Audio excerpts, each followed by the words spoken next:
façam o tal do triplo C. Curta, comenta, porque a integração do chat ajuda muito, e compartilhe. Você pode fazer essas 3 coisas que ajudam o algoritmo a aparecer. Mas eu não estou brincando não, pessoal. Dá uma paradinha agora de 1 segundo e clica no joinha, porque às vezes sabe, essa pessoa já está acostumada a ouvir isso. Não, é importante que você faça isso, porque se você não fizer, inclusive atrapalha o vídeo. Parece que o vídeo é menos relevante. Então, como é que você está vendo, Serrão, esse momento? O que você está sentindo agora, por exemplo, das Forças Armadas? Você que é um cara... Momento bastante preocupante, porque aquilo, né, Paulo? A gente sempre teve uma posição muito clara, tanto eu quanto você. A gente nunca defendeu Força Armada dando golpe. A gente ouve essa narrativa, nunca. Eu batia duro nisso. Eu ainda falo para dar golpe. Se derem golpe, eu viro oposição no dia seguinte. Não existe isso. Não cabe. Já no momento histórico em que eles participaram dos movimentos, ok, houve aquele momento histórico. Aquilo não tem como se repetir, nem por que se repetir, né? E os militares também não querem isso, também é outro ponto.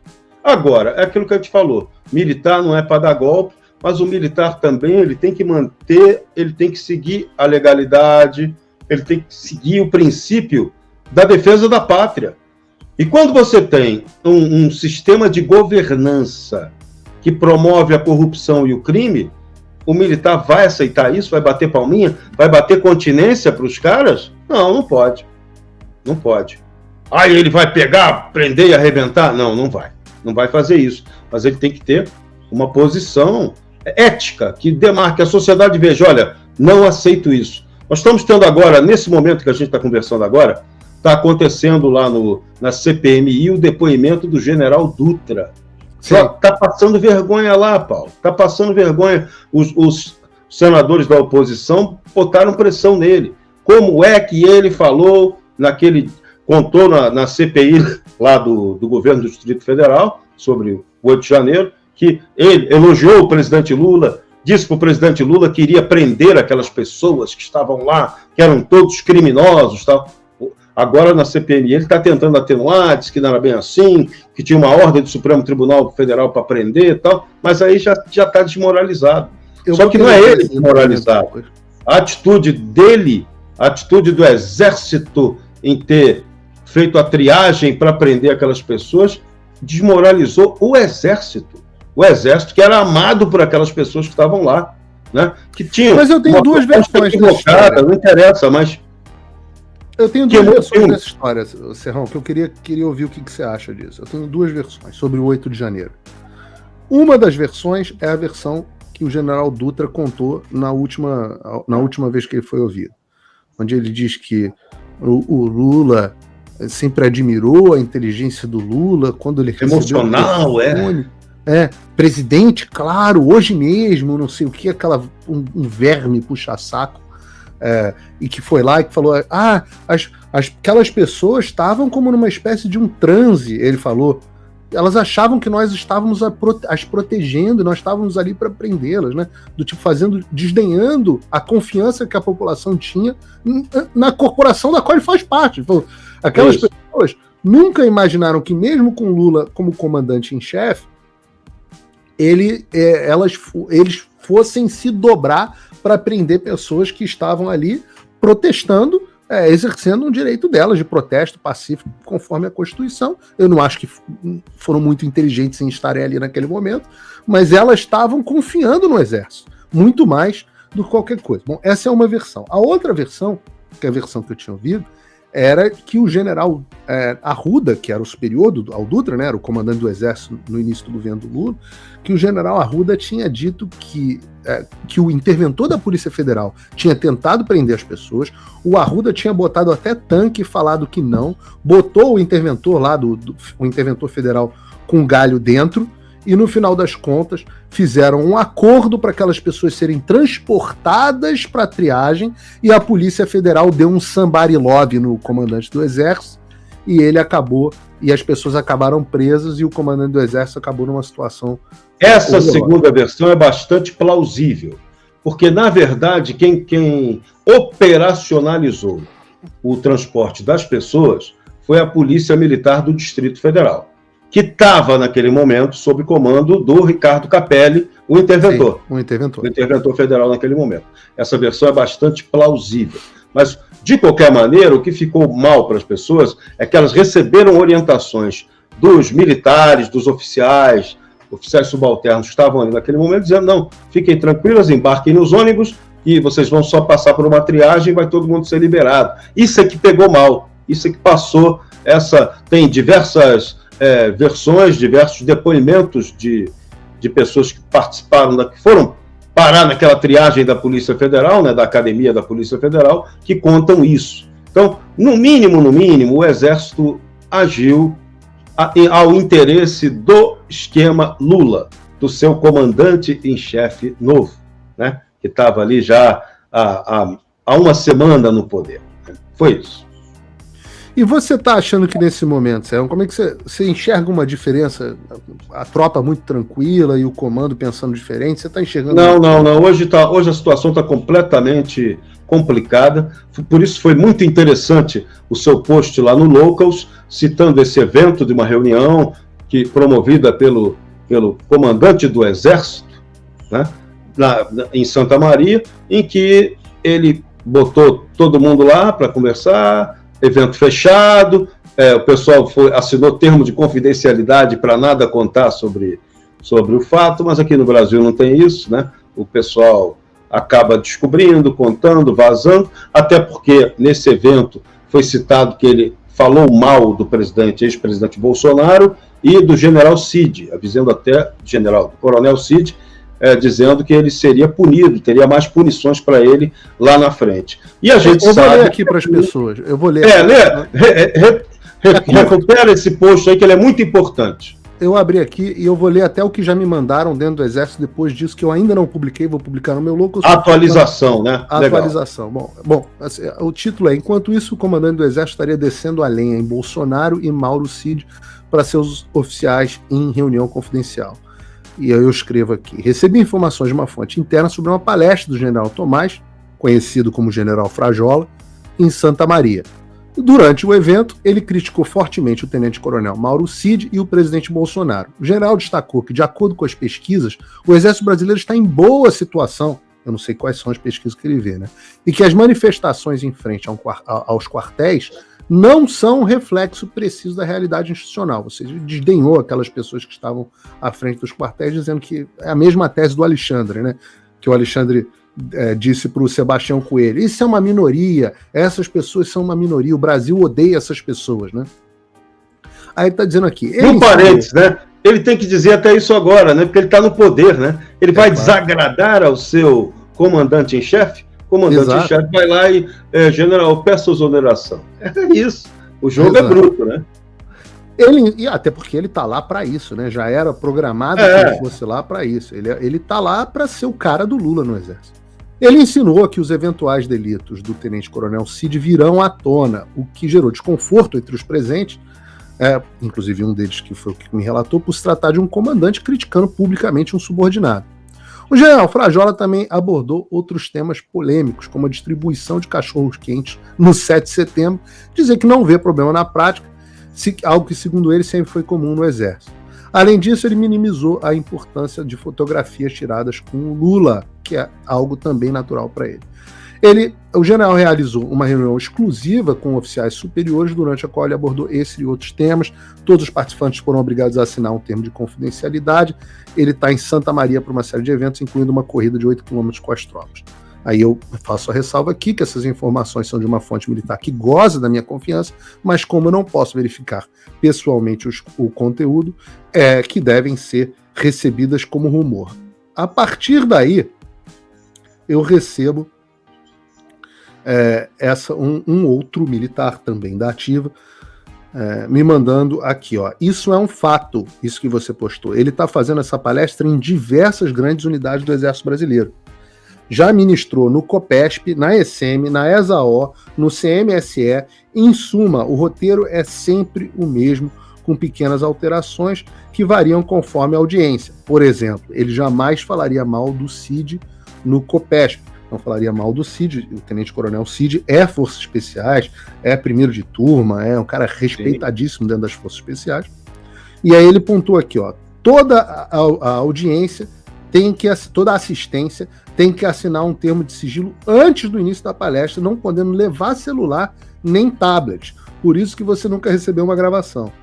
O Frajola se vende como um soldado leal ao Brasil que assumiu o exército brasileiro em um momento de crise. Daí ele cita, muitas vezes, os abusos que estão sendo cometidos no Brasil por parte do judiciário e do governo, abre aspas, eleito. Aí o cara, o militar aqui que está me mandando, o FDP faz um meia-culpa que engana muitos desavisados. Aí ele cita que o exército brasileiro não está fazendo nada, pois está, abre aspas, reagrupando forças para poder revidar as injustiças que estão sendo feitas contra os militares e o povo. Só falta implorar para que a tropa confie nele no alto comando do exército. Todo mundo é culpado pelo caos que se encontra no Brasil, menos o exército brasileiro. Ou seja, é um jogo ali meio duplo, né? Variando de acordo com a audiência. Então, esse é o jogo do poder, né, Paulo? É o jogo do poder, né? É isso. O jogo do poder, ele opera muito em cima da dissimulação, né? É bruto. Exato, exatamente isso. Mas você acha que está uma tensão entre as tropas? Você vê isso? Tem uma tensão, mas essa tensão, ela não vai gerar nenhuma revolta, ela não vai gerar nenhuma crise militar grave. Mas ela vai gerar o quê? Ela vai gerar mudanças profundas. Porque o que os militares sabem, sobretudo os coronéis sabem que o plano do PT é prejudicar as Forças Armadas, é mexer no sistema de ensino, é mexer no sistema de aposentadoria, ou seja, eles que estão lá trabalhando hoje serão diretamente prejudicados pela visão que o PT tem para o Exército, para as Forças Armadas. E interessa a Lula esse clima aí meio de confusão, de desídia, né, dentro do Exército, tanto que o presidente Lula fez questão, todo mundo já falou, isso aí circula nos bastidores direto, de que ele exige uma punição exemplar ao Mauro Cid. Pô, quem é ele para exigir isso? Mauro Cid, no Exército, é considerado um oficial exemplar, como você frisou bem, primeiro de turma, deveria estar comandando, dentro da normalidade, estaria comandando o Batalhão de Forças Especiais, em Goiás, porque ele foi capacitado para isso, tinha pontuação para isso. Ele estava cotado para assumir os comandos, na verdade. Os comandos, a área de comandos. Os comandos, não eram as forças especiais, área de comandos. E o Lula impediu a nomeação dele, né? Impediu, exigiu que não aceitava aquilo. E aí, logo depois, veio a prisão dele, né? Orquestrada por ordem do Supremo Tribunal Federal, com a história das joias, com a história da falsificação suposta lá da carteira de vacina do presidente, e aí aquele que seria um herói militar, só por ter sido ajudante de ordens do presidente Bolsonaro, acabou se transformando num pária. O tratamento que o Mauro Cid recebe, nem traficante de droga tem igual, né? Está sendo tratado como um bandidinho de última categoria. E o pior, e o que mais incomoda não só o Mauro Cid, mas a vários oficiais, é que esse tratamento dado a um oficial da qualidade dele mostra que qualquer um no Exército pode receber um tratamento isonômico tão ruim quanto que ele está recebendo. E isso gera inquietação. E é engraçado que tem um participante aqui fez uma seguinte pergunta. O Tribunal Militar não poderia intervir?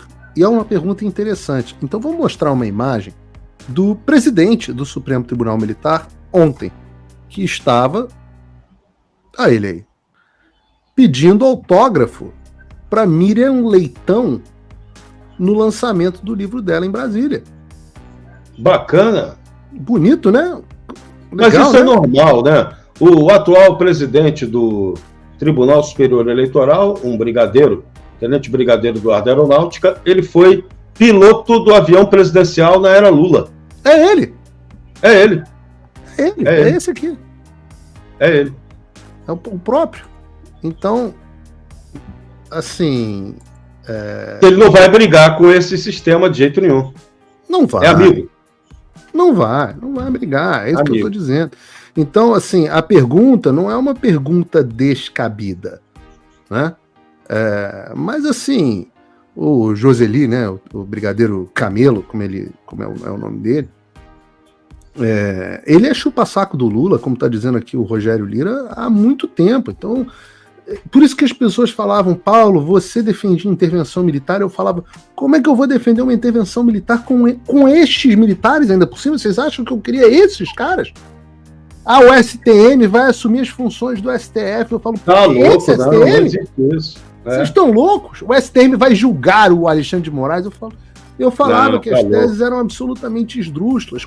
Os militares eram tão legais que deixaram o Alexandre de Moraes durante 3 anos ou mais, fazia ginástica na super academia que tem lá no Forte Apache, a sede do comando do Exército em Brasília. Fazia ginástica lá direto, na academia. Fechavam para ele fazer. Fechavam para ele fazer. Então, que prestígio, né? E imagina, e aí, entre uma supinada e outra, imagina a interlocução, o relacionamento que o ministro Alexandre não estabeleceu com vários generais, né? Vários. E é por isso, eu falei da relação do Stumpf com o Zé Levi no ano passado, etc., mas era por isso que o Alexandre tinha total tranquilidade para agir. Porque ele, assim como eu recebia o que estava acontecendo dentro do alto comando do Exército, o Alexandre recebia muito mais. Mas na academia, sabe? Entre uma supinada e outra lá, ministro, fique tranquilo, nós não vamos fazer nada. Fique calmo. Exato. O clima era de tranquilidade. Então, total. E é por isso que ele está indo onde ele sabe que tem que ir. Ele vai lá no CID para pegar o celular, vai no Bolsonaro para pegar o celular, para pegar e construir as provas do que ele está cozinhando. As pessoas que acham hoje o ministro Alexandre passou um recibo esquisito, né?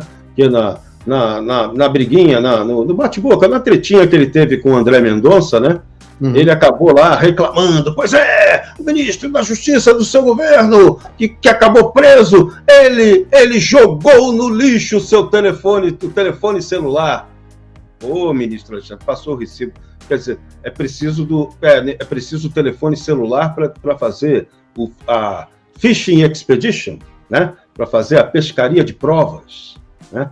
O cara falou mal de alguém, induziu, alguém falou uma besteira lá sobre intervenção, o cara, isso aqui é elemento para confirmar que o cara é golpista. No telefone do CID, o que causou aí grande revolta é que ali, aquelas mensagens de zap que todo mundo troca, né, imagina, teve mensagens ali em que o CID falava mal do ex-presidente Lula, criticava eventualmente lá o Supremo Tribunal Federal, e aquilo gerou um ódio contra ele, entendeu? É isso que é o jogo bruto é esse. Eu não tenho a menor dúvida do Fishing Expedition, eles estão fazendo isso com todo mundo, né? A prisão do Anderson Torres não teve nada a ver com a atuação de fato do Anderson Torres como secretário de segurança foi desculpa, né, esfarrapada que arrumaram, né? Assim como a prisão do CID e as buscas e apreensões não tiveram absolutamente nada a ver com cartão de vacinação. Não. Assim como fizeram uma busca e apreensão com o filho do Bolsonaro, o Renan, o negócio de lavagem de dinheiro no DF, e a Polícia Federal assumiu o Fishing Expedition, que no dia seguinte tinha uma reportagem deles no G1 dizendo: nós estamos pedindo compartilhamento das informações do telefone celular. Então, porque essa operação contra o Renan Bolsonaro foi Polícia Civil. Pela Polícia Civil do Distrito Federal e não pela Polícia Federal. Olha as nuances, né? Exatamente isso. E aí pedindo o telefone celular do filho do Bolsonaro para ver as conversas do filho com o pai. Agora, o Renan nunca teve nenhuma atuação política. Então, assim, eu acho. Eu tenho uma sobre a operação que pegou o celular do Braga Neto lá no Rio de Janeiro. É óbvio que a primeira questão também me pareceu um Fishing Expedition, né? Embora eu acho que eles não vão achar nada no celular do Braga Neto. O Braga Neto é um cara que quando fala alguma coisa é só por câmera, apagado. Pé do ouvido, Ao pé do ouvido, igual o jogador de futebol, com aquela mão aqui, você não consegue pegar nem a filmagem para fazer a linguagem labial, Exato, o Braga Neto é um cara absolutamente é outro nível. O Cid, eu fiquei impressionado, ele fazia backup no iCloud das conversas. Porra, um FE fazer backup... Assim, eu quero perguntar a ele, quando eu puder falar com ele de novo, mas eu perguntar, cara, o que deu na tua cabeça de fazer backup no iCloud das conversas que você estava tendo? Você não tem dúvidas que iam ser descontextualizadas. Pois bem, o Braga Neto não. O Braga Neto conversa só no vídeo, com certeza de que não tem ninguém por perto, a conversa é pessoalmente. É o velho estilo do Tancredo Neves, não se fala em Brasília ao telefone. Exato. É isso. O Braga Neto era sempre nesse... Então não acho que vão achar nada no Braga Neto. Mas eles estão na expectativa. Aliás, eu acho que o Braga Neto até não tá já não tinha o mesmo telefone. Esse é inteligente. Pelo menos me parece. Mas a operação lá do Rio de Janeiro, de intervenção de 2018, né? Pô, estamos em 2023, tem 5 anos isso. Quais provas que os caras esperam que vão achar de 5 anos atrás? Não, e o Braga Neto, essa operação da intervenção lá no Rio de Janeiro foi autorizada pelo Congresso, foi totalmente fiscalizada pelo Tribunal de Contas, todas as contas foram aprovadas com correção. Então, essa história agora foi deplorável. Foi mais uma armação, uma tentativa de queimar o Braga Neto, que está aparecendo aí como possível candidato à Prefeitura do Rio de Janeiro. E é um nome que pode surpreender, porque lá o Carioca está de saco cheio daquele time que está por lá. Está de saco cheio. Então, um nome novo, respeitável como o Braga Neto, pode ter muita chance eleitoral. Pode. Eu acho que o Braga Neto tem enorme chance. Eu acho que o Braga Neto tem enorme chance e se eles vão tentar comparar as acusações do Braga Neto com as acusações contra o Eduardo Paes, eu acho que vai ficar ruim. A eleição no Rio de Janeiro, eu já acompanhei bastante isso, ela é sempre uma eleição decidida pela zona oeste da cidade. Então lá o que decide a eleição do prefeito são os votos de Santa Cruz, Campo Grande e Bangu para baixo. Então ali o jogo é brutíssimo. Então tem uma influência muito grande de grupo de miliciano, de gente errada. Então a esquerda, como se articula bem com esse pessoal, ela acaba tendo um desempenho eleitoral bom. E aí complica para quem a banda diferente, o estrangeiro que chega lá como um Braga Neto, mas hoje, do jeito que a coisa está, as pessoas estão revoltadas, sobretudo com a questão da segurança pública, ele é um nome que vem forte, porque ele fez o trabalho da intervenção federal ali no Rio de Janeiro, funcionou naquele momento. Depois degringolou tudo como era previsto que acontecesse. Mas o pessoal lá no Rio tem aquela memória de que aquele momento funcionou e o Braga Neto se torna aí um candidato viável.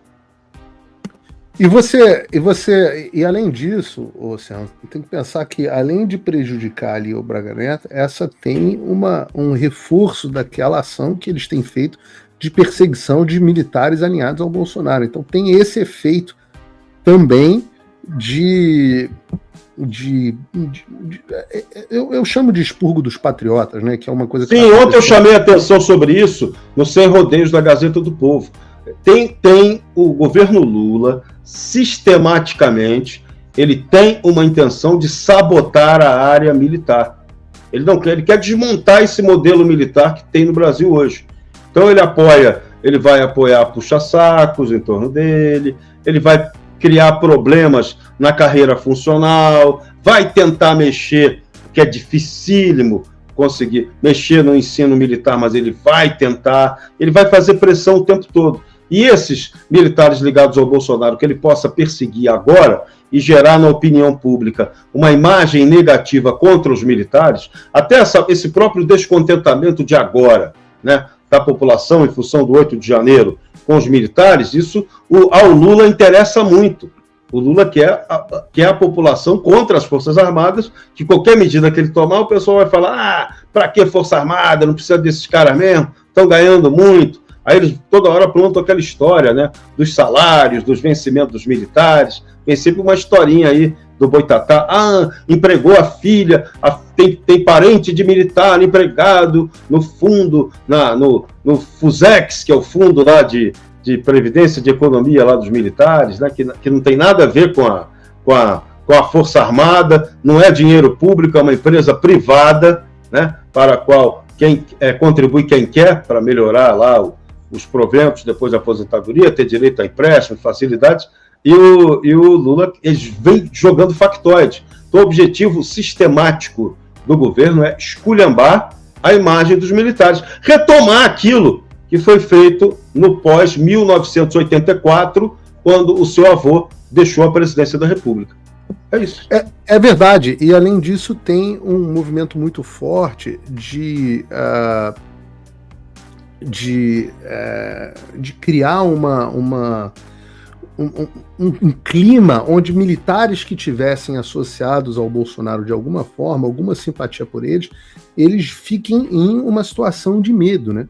Isso. Então você tem procedimentos dentro do Exército em curso, você tem a própria Procuradoria-Geral da República com acordos, coisas no STF. Agora, o que eu me pergunto, Serrão, eu tenho que me fazer essa pergunta, é se não há, além desse Fishing Expedition, além dessa questão de intimidação dos militares e expurgo dos patriotas dentro do Exército, além desses componentes, se não há ainda um terceiro componente que é muito estranho para mim nesse governo, que é o fato de que estes aí foram algozes do tráfico de drogas. Então, quem foram os dois maiores algozes que o tráfico de drogas teve no Brasil nos últimos tempos? A intervenção do Rio de Janeiro, na figura do Braga Neto, e outros, inclusive o Richard, a quem eu critiquei no ano passado, que teve um papel importante, General Richard. Mas esses foram os algozes do tráfico de drogas, e o outro algoz foi a Polícia Rodoviária Federal, que bateu recorde. E a gente pode incluir aí também o Anderson Torres, tá? Claro, e o Anderson Por isso Torres. Que tomou tanto pau. Por isso foi o primeiro a tomar pau. Então, os maiores... O segundo a tomar pau foi o superintendente da Polícia Rodoviária Federal. Olha, a sequência... E agora o Braga Neto. Agora então, o Braga Neto. Todos aqueles que desmontaram, que foram um incômodo, uma pedra no sapato para o sistema de drogas, hoje estão sendo absolutamente desmontados. E aí, se você analisar que você tem a história, está publicado inclusive na Gazeta do Povo, em outros jornais, a história de que o Alexandre de Moraes advogou para uma cooperativa que era acusada de fazer de envolvimento com o PCC.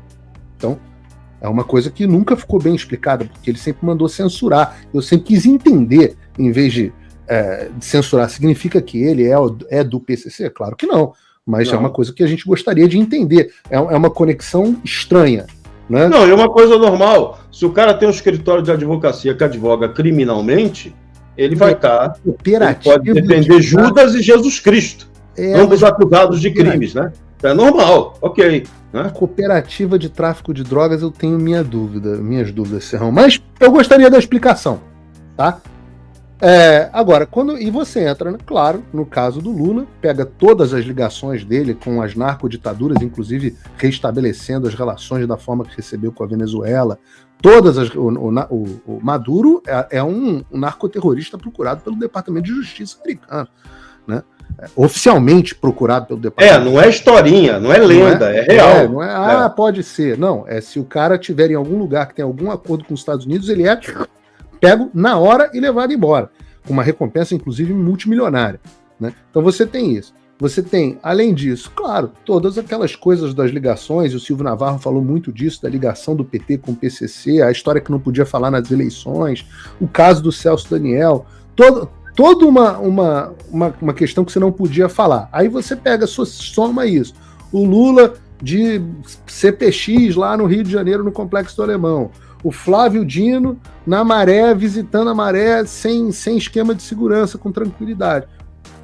Você soma essas coisas com uma perseguição violenta daqueles que combateram duramente o tráfico, não tem como não levar, não tem como não ficar com uma pulga atrás da orelha. E existe uma informação que eu ainda não consegui confirmar, é bom que a gente esteja com uma boa audiência, porque os amigos da Polícia Militar, do Rio, da Polícia Civil, podem entrar em contato para me dizer se é verdade ou não, mas essa semana me ligou uma boa fonte me dizendo, olha, existe uma ordem aqui para pegar leve com o tráfico agora.